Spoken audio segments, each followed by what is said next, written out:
Hello dear students, this is professor Ritesh. Students, आज का जो लेक्चर है उसमें हम लोग basic concepts of direct tax cover करेंगे।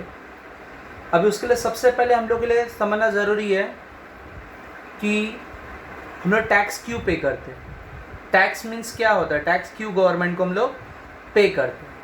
अब देखो, जस्ट मैंने इसमें लिखा है क्या है इसमें, गवर्नमेंट जो है वो कंट्री के डेवलपमेंट के लिए या कंट्री का जो डिफेंस होता है उसके लिए गवर्नमेंट क्या करती है, जो सिविल्स रहते हैं कंट्री के उनसे टैक्सेस कलेक्ट करती है। सिटीजन्स जो रहते हैं कंट्री के उनसे टैक्सेस कलेक्ट करती है फॉर कंट्री डेवलपमेंट या कंट्री की जो सुरक्षा या बोलेंगे डिफेंस के लिए कंट्री के लिए गवर्नमेंट टैक्स कलेक्ट करती है।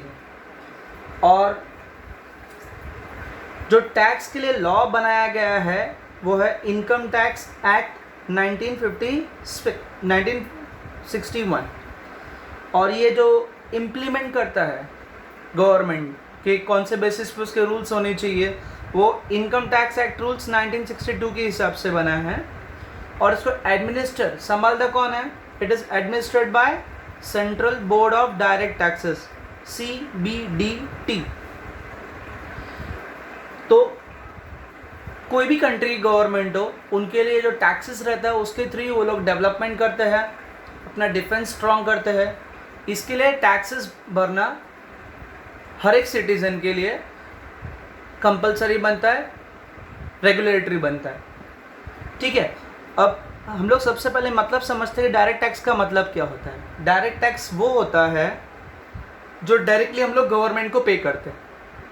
फॉर एग्जाम्पल, किसी पर्सन का इनकम हो रहा है फ्रॉम सैलरी, मतलब वो जॉब करके सैलरी के थ्रू अपना इनकम कमा रहा है, तो उसको जो टैक्स डायरेक्ट टैक्स गवर्नमेंट को पे करना है उसको हम लोग बोलेंगे इनकम फ्रॉम सैलरी।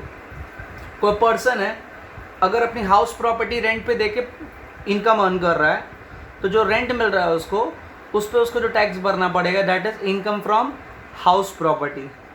उसी तरीके से अगर कोई बिजनेसमैन बिजनेस करके प्रॉफिट्स जो कमाता है या कोई professional person, for example doctor, lawyers, CAs जो कमाते हैं प्रोफेशन के थ्रू, उनको भी जो टैक्स डायरेक्टली गवर्नमेंट को पे करना पड़ता है, that is known as income from business और प्रोफेशन, वो भी डायरेक्ट टैक्स का पार्ट बनता है। तो ऐसे टाइप के जो टैक्सेस हम लोग डायरेक्टली गवर्नमेंट को देते हैं, जो अपने पर्सनल इनकम पे हम लोग टैक्स भरना पड़ता है, that is known as direct tax. अब स्टूडेंट्स, कुछ बेसिक कॉन्सेप्ट्स हम लोग डायरेक्ट टैक्स में समझने पड़ेंगे। जैसे कि फर्स्ट कॉन्सेप्ट है वो है assessment year. Section 29 income tax का जो एक्ट है उसके हिसाब से क्या बोलता है, असेसमेंट ईयर मीन्स एक ईयर ही है, एक फाइनेंशियल ईयर है जो स्टार्ट होता है 1 अप्रैल को और ख़त्म होता है 31 मार्च को।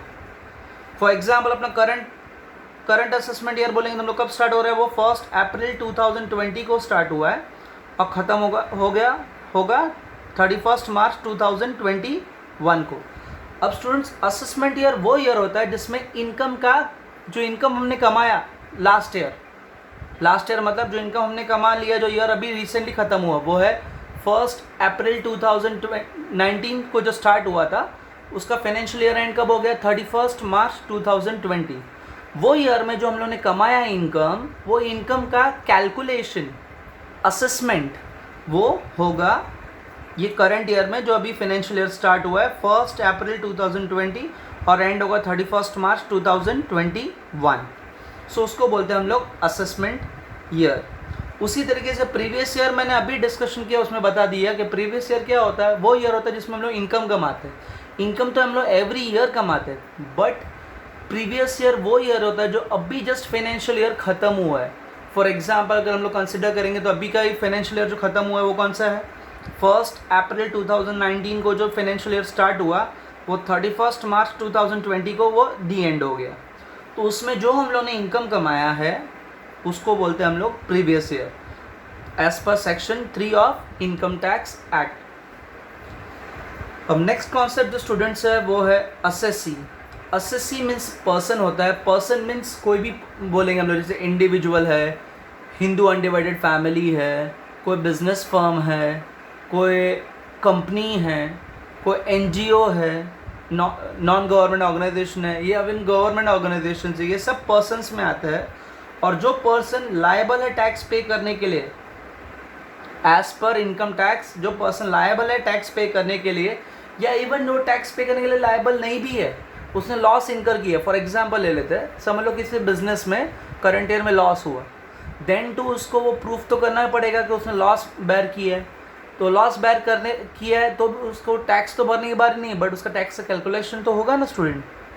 वो टैक्स का कैलकुलेशन जो पर्सन का होता है, that person is known as assessee as per section 2(7) of income tax act. So students, next मेरे लेक्चर में मैं और थोड़ा डिटेल्स शेयर करूंगा रिगार्डिंग डायरेक्ट टैक्स, और प्रैक्टिकल पार्ट भी हम लोग शेयर करेंगे। Thank you so much.